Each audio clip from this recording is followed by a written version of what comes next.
Ladies and gargoyles, we've got a couple of bass amps for you to have a look at for a change. So we've got an Ampeg B500 and a Fender Rumble 200. So let's have a quick listen to a few sound bites and then I shall tell you what I can. So first of all, the Ampeg B500DR, which is also going through an Ampeg 4x10 matching cabinet. So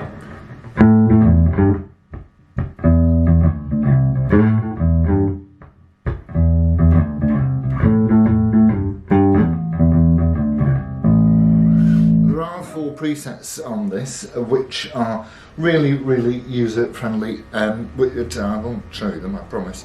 Let's try one of the other ones.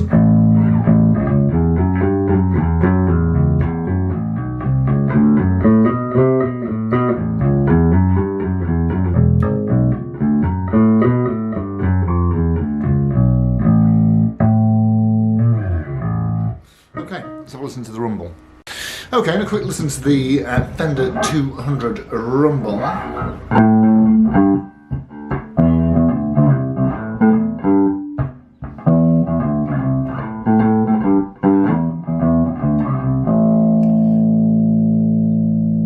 The first thing that occurred to me was that it's significantly brighter than the Ampeg, so we'll try a different setting on this and have a listen to that. So all I've done with it for this little sample is I've turned off the horn. It's got an internal tweeter, so I've turned the horn off to see if that warms it up.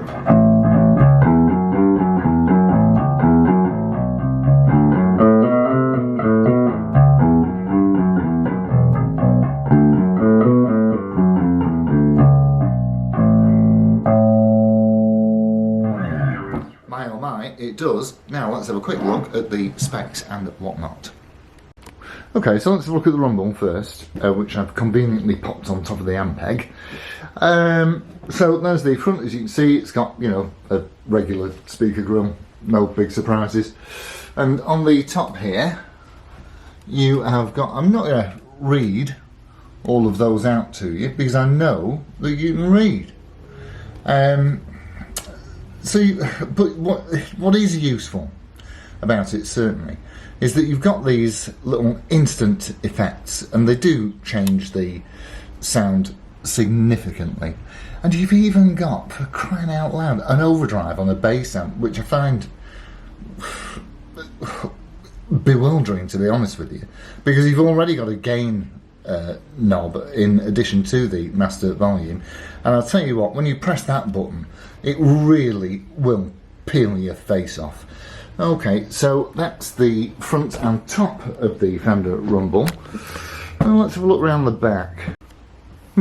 So around the back we have all sorts of... This, certainly, you can see that the Rumble is more modern than the Ampeg. I don't know how old the Ampeg is, but it ain't a new one. So around the back here, you've got obviously your power on and off, and this is the little tweeter that I operated earlier, and it just adds that extra little bit of clarity and sharpness to it. You've got an external speaker socket here, which is very useful if you're sort of playing at the front with your band, and if you want to plug in an extension speaker so that your drummer can tell what's going on, because of course you and drummer are linked at the hip very much, or you know, somewhere like that. So you've got, as you can see, top right here, you've got an effects and return. You've got an auxiliary in, so you can plug your phone in to it and you can practice along with that. Next to that is a phone socket, so that you can obviously wear headphones and not annoy the neighbours. Then there's a foot switch that you can use for anything that's controlled with a foot switch. Quite honestly, I don't know what that might be, but there you go. And a line out, so that you can run that to either a desk or your main PA. Oh, and of course it's got a ground lift button, which basically eliminates pin 1 to remove any ground hum. Right. So that's it for the Fender Rumble, and I've got to tell you, it's loud. It's got a 115-inch speaker, and it doesn't half pack a punch. Right, let's have a look at the Ampeg. Now I have plugged the Ampeg in because it does have a little party trick when it warms up. So we turn the power on. Yay! That never fails to put a smile on my face. I love that. So as you can see, you've got two inputs. Now, although you've got two inputs, you'll note that they are switchable.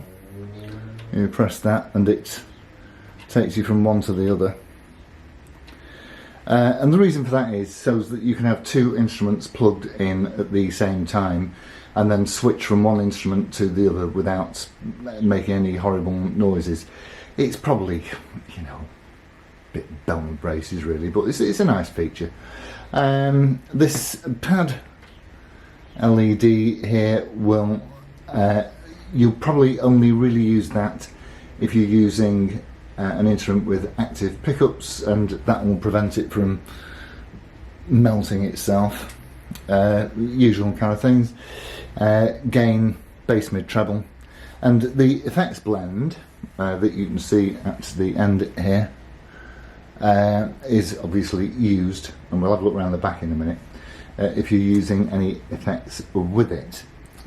You've got a couple of filters here, an ultra high and a ultra low, and these presets here that you can see, what you do with that is it's a bit like setting an old-fashioned car radio station.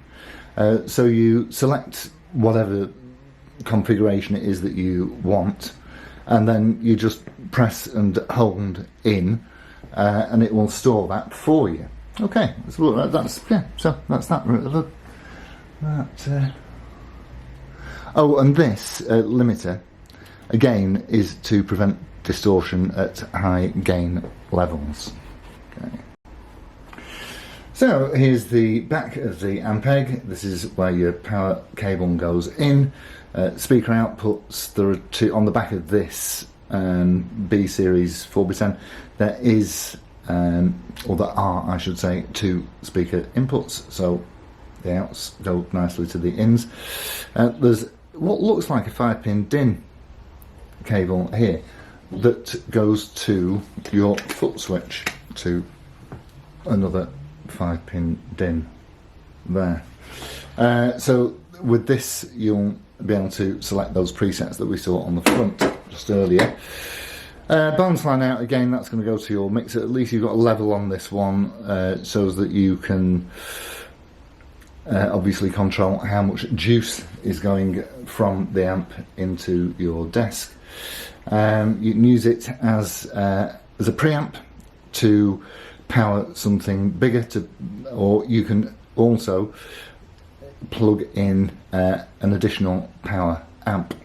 Effects loop, send and return. So what you will notice, and really the main thrust of looking at the back of this one in particular, is that there's no MP3 or auxiliary in, so that you can gig along to something, and no headphone sockets either, so sod the neighbours. And that is it for the back of the Ampeg. So the, yes, prices. The Fender Rumble that we looked at, of course they still make Fender Rumbles now, the 200, and we're on to version 3. The one that we looked at I think was version 2, so that was a few years old. You can probably pick those up second hand for 300 or 400 quid, depending on what kind of condition they're in. Always better to buy from a shop if you're buying a used amplifier, I would say. The Ampeg comes from probably about 2007, and in 2007 they were an absolutely astonishing 1200 quid. But again, you see used amplifiers, if you buy them from eBay or Reverb, nobody will post them, or very few people will post a combo. Certainly you might get a regular an amp head delivered to you, I suppose, but you can pick them up for buttons. I mean, relative buttons, certainly. The 4x10 cabinet, the Ampeg B series, they do. There's an equivalent one now that I think is about the 600 quid mark, just for the 4x10 cabinet. So that rig would have cost you in 2007 about 1,800 quid, which is going some. But then again, it's a nice piece of kit. So horses for courses, and certainly it depends whether you're going to be gigging with it, using it for home practice, and whether you need to plug an MP3 player into it and have a headphone socket, because certainly those features are not available with the Ampeg.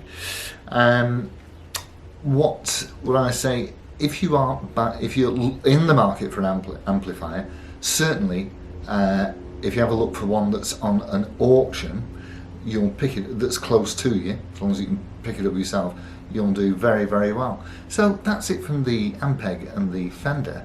I hope that you found that useful. All right, adios amigos. Ciao.